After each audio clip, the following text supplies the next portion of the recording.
السلام عليكم ورحمة الله وبركاته. أهلا وسهلا بحضراتكم. دي أول حلقة في سلسلة جديدة باسم الرد الفاصل عن ثورة المفاصل. زي ما قلنا لحضراتكم ابعتوا لنا يعني ملاحظات وأسئلة واستفسارات واقتراحات، وإحنا لمينا معظم الأسئلة أو أكثر أسئلة متكررة وبنحاول إن إحنا نرد عليها. النهاردة هنرد على سؤال يعني اتقال لنا كتير، وبرغم يعني ان انا اقراري وان انا عارف والله ان ده طبعا مصدره كله بيبقى اللجان المخابرات والكلام الفارغ ده، بس هم قالوا لي الناس المجموعه بتاعتنا قالوا لي لا، ما هو في ناس برضه بيبقوا عاوزين يعرفوا الاجابه، فطبعا استجابه ليهم يشرفنا ان احنا نقول عليه. وهو السؤال: وانا ايه اللي يخليني اعمل ثوره عشان خاطر ناس قاعدين بره؟ مش عارف، هو يعني ماشي خلاص، انا هتجنب الرد على اللجان وهكلم حضراتكم كويسين. انت حضرتك مش هتعمل الثوره عشان الناس اللي قاعدين بره، ما حضرتك نهر النيل ده بتاعك انت مش بتاعنا. ده قبل ما اتكلم في حاجه خالص، انت مش الغلاء الاسعار بتاع لما الجنيه، لما الدولار وصل 50 جنيه انا ما تضررش، بالعكس انا كسبت. انا لو من الناس اللي بتنزل مصر وتطلع بسهوله هفرح جدا جدا. الدولار بقى ب 100 جنيه لان انا هروح ب 3 دولار هروح اكل انا وعيلتي. يعني فاهم حضرتك ازاي؟ يعني عاوز اقول لحضرتك ايه، فالفايده ليك. الحاجه التانيه برضو، انا قاعد بره دي حاجه تسعدك برضو، يعني ان انا ما سرقتكش. انا قاعد دلوقتي، انا النهارده جاي لابس جاكيت، وانا مش في العاده بلبس جاكيت يعني نادرا.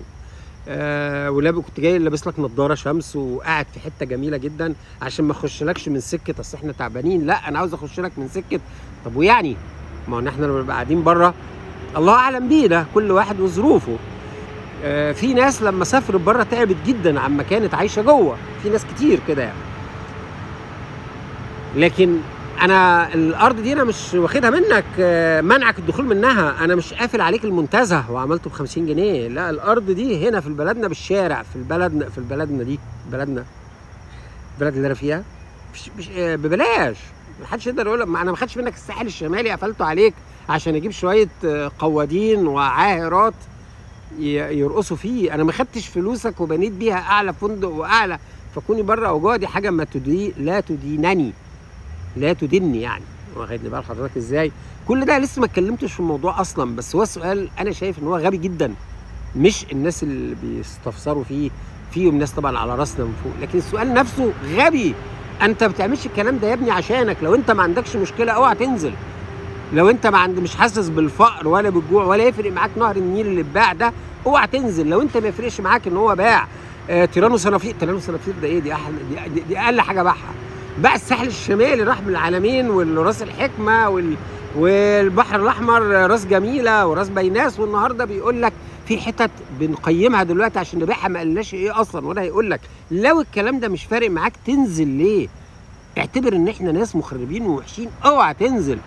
لكن لو انت بتشرب من ميه النيل او الاسعار شايفها ان هي غاليه شويه، او حاسس بالظلم، او انت بتتضايق من غياب الحريه، او ان اي امين شرطه يمسكك يبهدلك، انزل هتفهم، هتعرف الموضوع ده ملوش علاقه بينا احنا.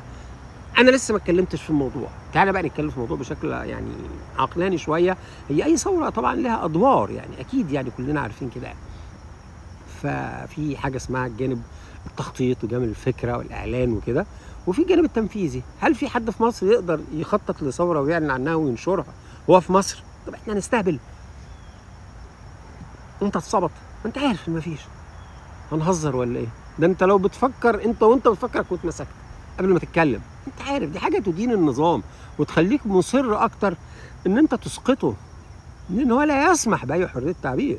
فلما تلاقي ناس بيكلموك انا او غيري، والدعوه الى ثوره لها ثمن غالي، مش وقته ان احنا نقعد نتكلم يعني ايه ثمن غالي. والله انا اصريت النهارده ان انا انزل بشكل يعني ايه، يعني لابس كده شايف نفسي، عشان اقول لك انت مالكش علاقه.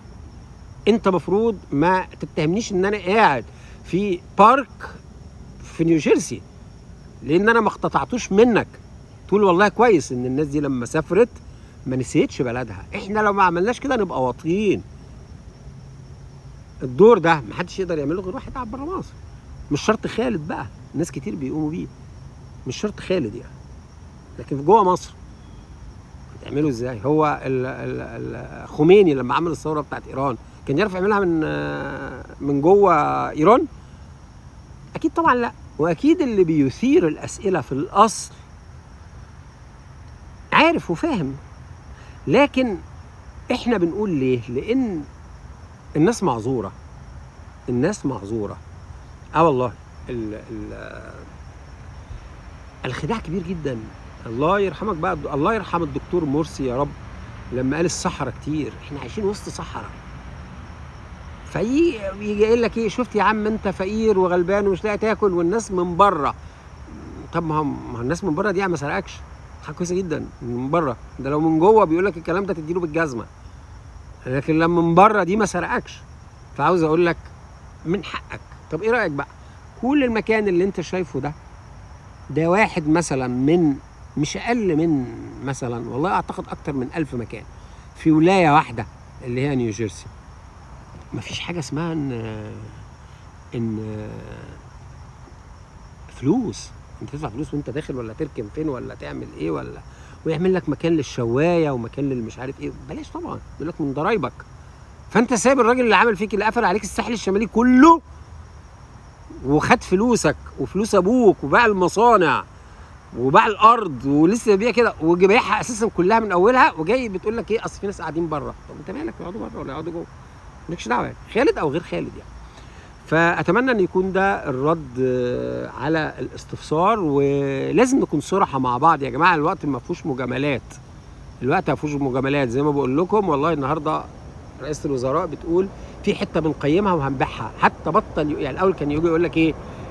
في دراسه لبيع راس الحكمه. هو بطل يقول لك احنا هنبيع فين؟ طب مال امك، هي بلدك.